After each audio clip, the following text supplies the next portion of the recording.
Happy birthday to us.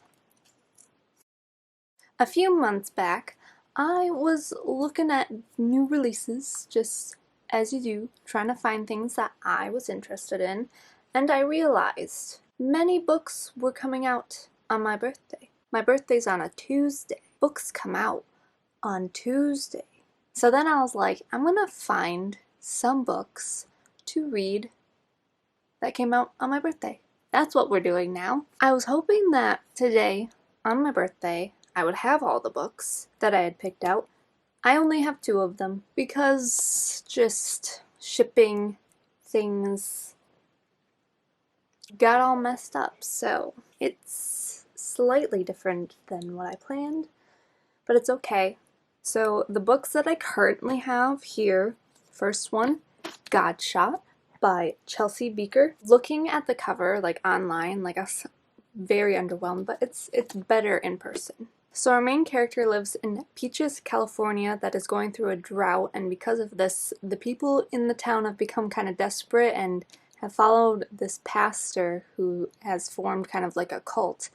And her mom has a mission or job or something that she's supposed to do, and then at one point she disappears and our main character has to live with her grandma, and then at some point I think she runs off to go find her mom.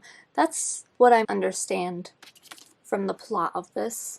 Next one that I actually have here is Ruthless by Emily A. Duncan. This is the sequel to Wicked Saints. I thought Wicked Saints was interesting. I'm more interested in like the gods rather than the actual plot, and like this makes me think that we're gonna hear more about them. So the plot, what was Wicked Saints about? There's like these 2 warring kingdoms. One does blood magic, one harnesses power from the gods. Yeah, and they're at war. The blood magic is winning. Things go from there. This is the second book. I just want to find out about the gods. Like, I kind of don't care about the other characters. Also, I ordered this before I read Wicked Saints because I have the Owl Crate edition of the Wicked Saints, and then they were having the Owl Crate edition for Ruthless Gods, so I got it. Also, I hate the pictures that they have on the spines. Like, they creep me out. Stop staring at me like that. So, the books that I don't have, I'm not going to show them. So the one that really was on my radar before I came up with this was You Deserve Each Other by Sarah Hogle. And this one is basically this couple is engaged.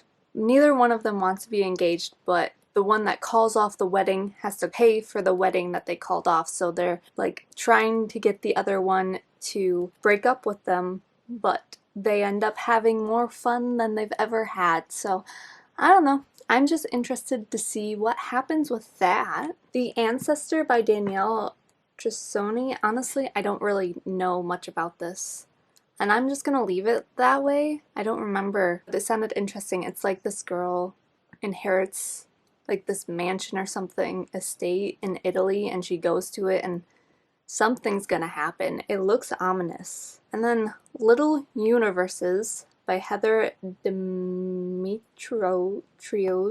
From what I remember, this one is these 2 sisters. Their parents die like in an island somewhere, and then they have to move to California, I believe. I know this was in the synopsis. It was like, instead of being drawn together, they're more separate than ever, and then there's something with secrets, like their secrets are gonna come out. I don't know. Sounds interesting. Came out on my birthday. I'm gonna read it. So those are the books. I was gonna just kind of have it where I explain the books when they show up, since I only have 2 of them, but I wanted to say which ones I was most interested in. Okay, so I'm gonna say my interest level on these books. I think part of the thing that's determining whether I'm interested or not is how often I read from these genres. So Godshot, I think, is like the I'm most interested in, mostly because there's a cult. Feels like it's gonna be maybe a little more adult than what I usually read. Second being You Deserve Each Other, just because I think it'll be fun. It's gonna be a good old time. Then third, the Ancestor, just because, like, that's not anything that I normally would have picked up. And I'm interested. I want to know what it's gonna be about. It also kind of reminds me of, like, the first, like, adult book that I ever read back in high school, which was Juliet, which also had inheritance and Italy. That's basically it, and, like, a lot of mystery and past. Although I feel like the Ancestor is going in a more thriller-like area, and Juliet was not. My fourth most interested is, I think, Little Universes. It's more closer to what I normally read. It's YA. I don't know. I like secrets. And then the last one, Ruthless Gods. It's funny because that's the one that's continuing in the series, but maybe that's why, because I would have probably read it either way, so I'm not really that excited about it. And the only thing that's really got me excited is finding out about these gods, because there's something up with them. They're not what they seem, and I want to know what they are. That's my intro. Today is my birthday. I have not started the books, but we're going to. So, like, sit down, have some cake. I've got some cake. Enjoy my birthday with me. I just want to put this in here. It's April, so I'm doing the Owls readathon. I've already gotten all the owls for the Magic Zoologist, which was, like, the one that I was, like, I think this is the one that I want. I'm doing the Agamemnon. I don't know how to say it. I don't know how to say things. You know, the one where you can become an animal. I can't say it. I know what it is. I'm not stupid. I know Harry Potter. I know what it is. I just can't say it. But I'm doing that.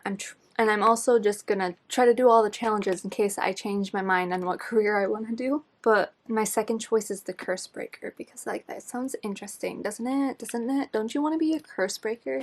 But I also, like, really love animals. We're in Hogwarts. Come on, show them. Hogwarts. Happy birthday to you. She's stuck. Okay. I'm gonna get to the reading parts. Welcome back to the spot. This is a couple days later. I've already read one of the books, and all of the other books have arrived, so we can continue. The book that I read was Godshot. Okay, so this was a ride. What to say about this? I don't know how I told the synopsis. So the premise is, they live in the town called Peaches. There's a big drought, and they now have a pastor who claims that he can bring back the rain. Because he had done it before, so now everyone believes him. So it's a cult around this pastor guy. Well, in the beginning of the book, Lacey May, her mother, gets banished. I think in the original synopsis that I had of this book, I said that she just abandoned her and left, but she did abandon her. But, like, she was banished by the pastor because she is drinking and is in love.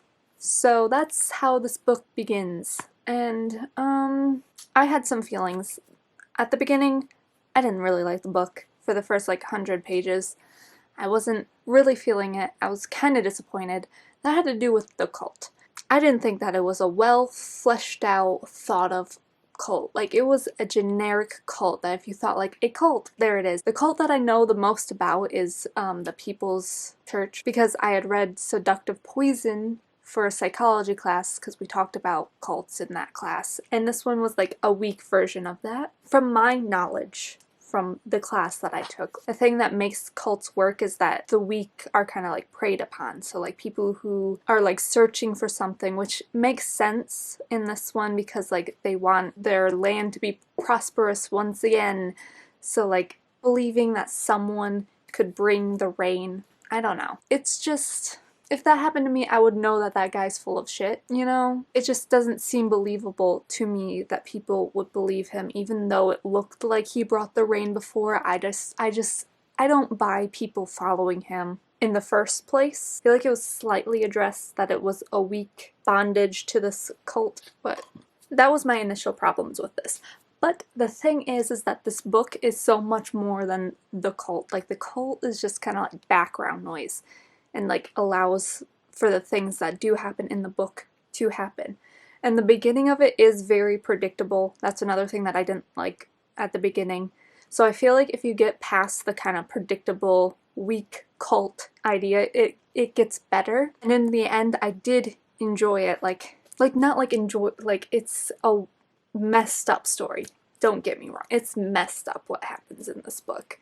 And big ending thing that happens. Ooh. So with like the big ending, like again, it goes with the connectedness of the cult. Like okay, so from what I know about cults is that to get people to do like the big crazy wild things, like for the People's Church, how they like drank the Kool-Aid that killed them, there was like so much manipulation and like so much mistrust. Like it's very like complex. There was so much that like their leader did to make it so that they would do that. One of the things is that he had done this like trial run so many times that people most likely didn't think that it was real, and also he had it start where the children had it first, so then everyone who sees that the children are actually dying, they're like, oh, I killed my child, so then they kill themselves.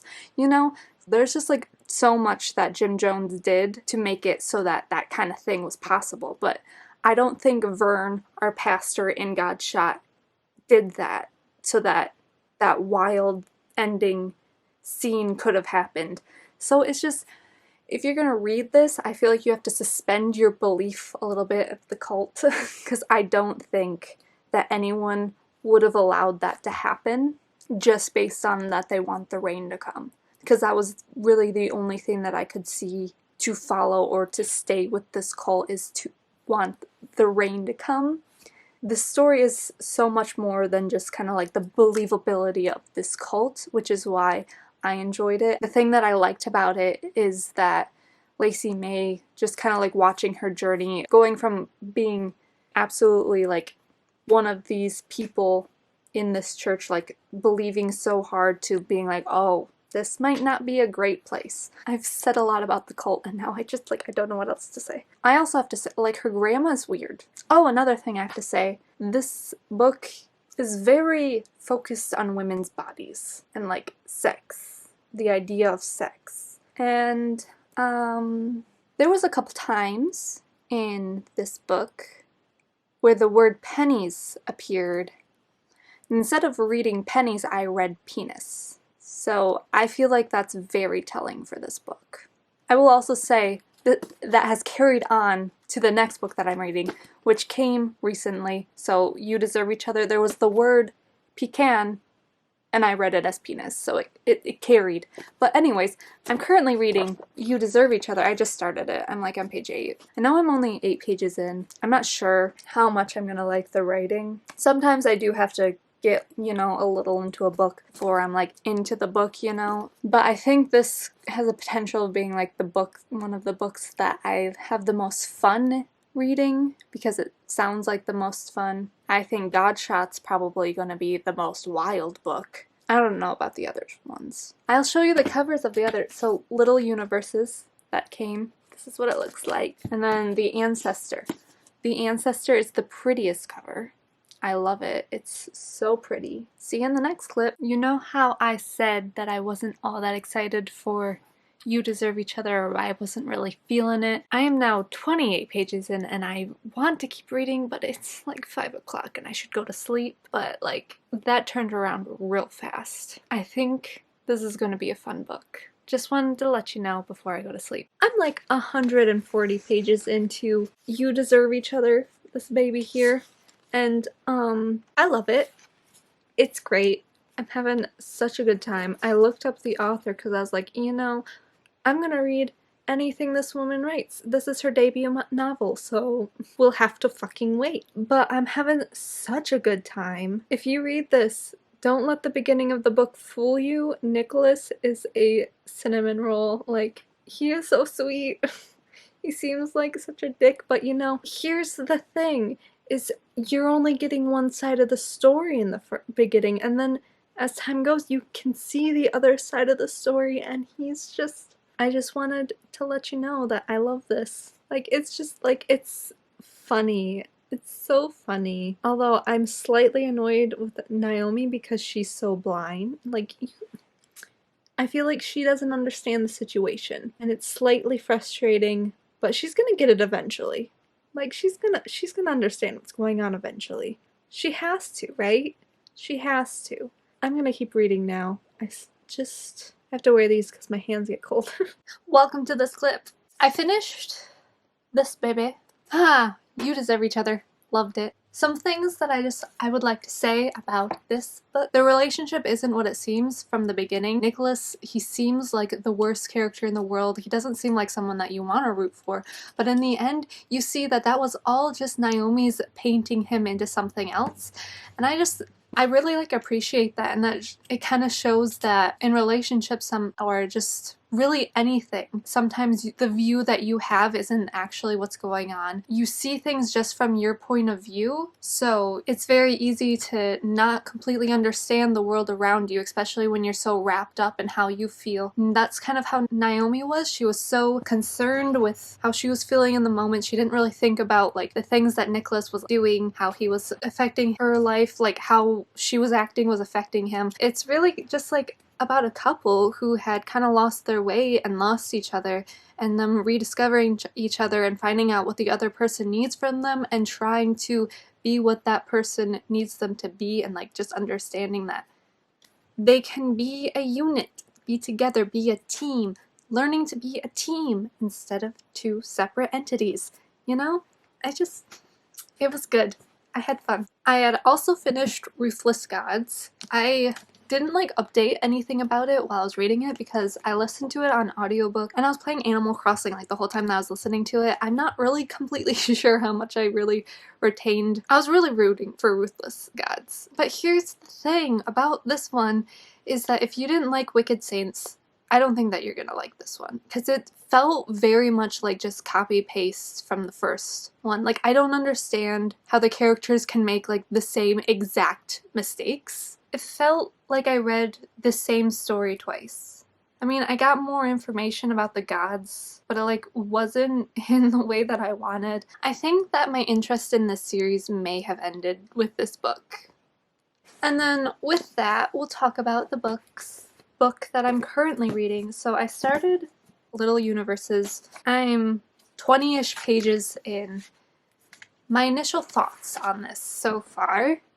So I didn't know that there's going to be substance abuse type stuff in here. Hannah, or Na, that nickname is going to drive me crazy in this book. I already know it. I don't like Na. I read it and I thought that they were saying nah, no, nah, but no, it's her nickname, and it's just it's too much for me. I don't know, I'm kind of nervous that I'm not gonna like May. She's very science. She seems like she's relating things to science just constantly, and I don't know if that's going to exhaust me. And then Hannah, I will not call her Na. We learned a lot about her so far. She had an abortion and she decided to become sober after having the abortion, and she's kind of dealing with that kind of stuff. And I stopped reading pretty much right when they found out that their parents died. Also, in the synopsis for this book, I said that they moved to California, but they already live in California, so do they move somewhere else? Oh, they're forced to move from California to Boston. Okay, I was wrong. They're gonna move from California to Boston. Hannah is also clearly depressed. Something that I kind of relate to with Hannah when I was in high school and going through depression stuff is sometimes I would write down random things, and she does that with acorns. She'll write a sentence on an acorn and just leave it somewhere, and one of them she wrote, "I am not enough," and I kind of did things like that. I would just write a sentence that I felt. I remember one time I wrote a bunch of words that described how I felt, alone, worthless, things like that. I wrote on a piece of paper and I crumpled it up, and I just I know what that feels like, and it's sad. It makes me kind of want to cry because it reminds me of what it was like in that position. But I'm kind of worried that I'm gonna hate May though. Okay, but I'm gonna get back to reading and stuff. Okay, we're gonna finally finish this, so it's May 1st. I just take a long time to actually make the videos. Yeah, so I read Little Universes. This gal, don't know why I said gal. The first half of this book, hated it. Second half was redeeming, so it got a 3-star, but I will probably never read this again. I had to listen to it on the audiobook. That and this video is the only reason why I didn't DNF this book. I couldn't even with an audiobook, which I use audiobooks a lot of the time with books that I'm just like having a hard time reading. The first half, the thing that made it so just unreadable was May. So May wants to be an astronaut. It's her life goal, and she has this inability to see the world in any other way other than science and space. So anything that she says is just overwhelmed with this scientific speak that just is repetitive and annoying. And the first half of the book is both of the characters basically going back and forth saying almost the same exact thing as the last time that they were in it, I think. Unless I probably tuned them out. Like, I got to the end of part 1 and I was like, I can't do this to myself. I can't listen to May for another second. But the second half, it gets a little better because May's love interest kind of introduces her to something like more like Zen type thing. So she has something else to relate the world to other than freaking space. But Ben, I don't like Ben either. He's kind of annoying. I think his name is Ben. What if his name isn't Ben?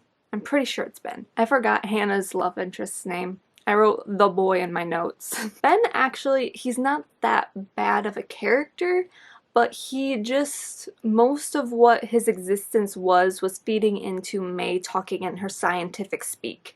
So that's why I didn't like him. Although he did introduce her to a different way at looking at the world, but their conversations were also only in the science speak, because he's a geologist or something like that. He studies the earth, she studies the sky. Love. And then let's talk about Nate. Nate is their cousin who loves May very much, as like a cousin, you know. He's very supportive of May and doesn't really seem to care that much about Hannah, unless May is caring about Hannah. Hannah's going through some pretty messed up stuff, and he's very not understanding at all. I get it that substance abuse is something that's very hard to be supportive of the person, even though it's an addiction, it's a disease, but it's the one disease that's very hard for outsiders to be like supportive of. There was a scene, and I get that he wanted to like defend May because Hannah was being mean to May, but also it's not really Hannah. He just like, I don't know, he just rubbed me the wrong way. Cares about one but not the other.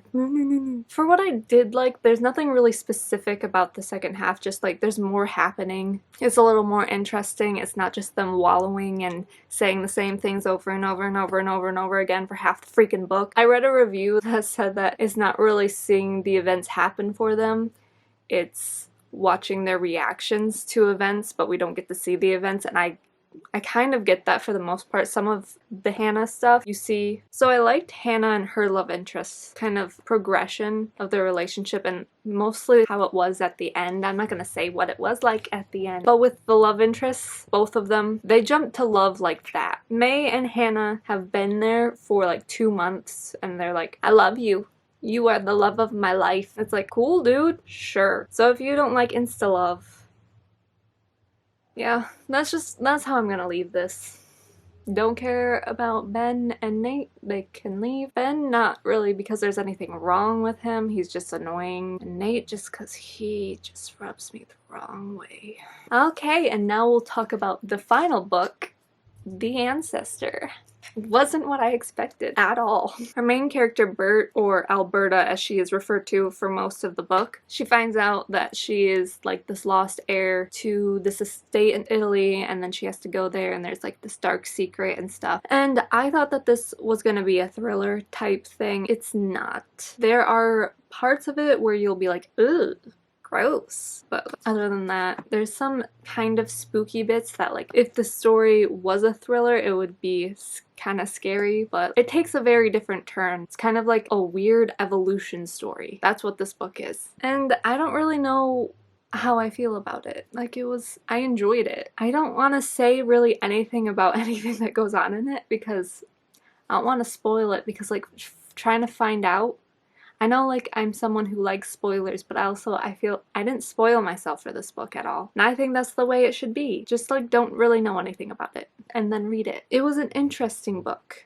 Yeah, I don't really have anything specific. I liked it. Now that I've talked about all the books, kind of, I barely said anything about the Ancestor, and I think Ruthless Gods. I haven't finished editing that part, but I don't think that I said a lot about it. So while I was reading all of these books, I wrote down just like random things from the books that are book out of context. Like, they're not gonna spoil you really for anything. They're just things that I thought about or something that happened in the book. For our friend Godshot, she is 14, bull penis cane, and intentionally shaved bald spot. For You Deserve Each Other, we got the banana, Jason, and just how many days off is he allowed to take off work? Ruthless Gods, I wrote, again. And then this I wrote down, but I don't know what it means, but I wrote, Goodbye, Darling Fool. One of the characters said it. I don't know which one. I don't know why they said it, who they said it to. I don't know anything about that, so that's truly out of context and won't give anything away because I read the book and I have no idea what that means. Little Universes probably has the most things. Who doesn't know who Gandalf is? And Downward Cat, Frolic Around With You, Work the Problem. That was just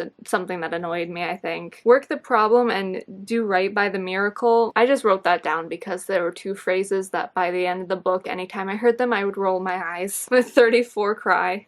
Stop drinking your haterade. I don't know what that means. The Last Just Hannah? Oh, I get it. Oh, that's just a quote from Little Universes. I'm not afraid to die, but I'm not afraid to live either. Because I understand that. So for the Ancestor, oh, I just wrote rats.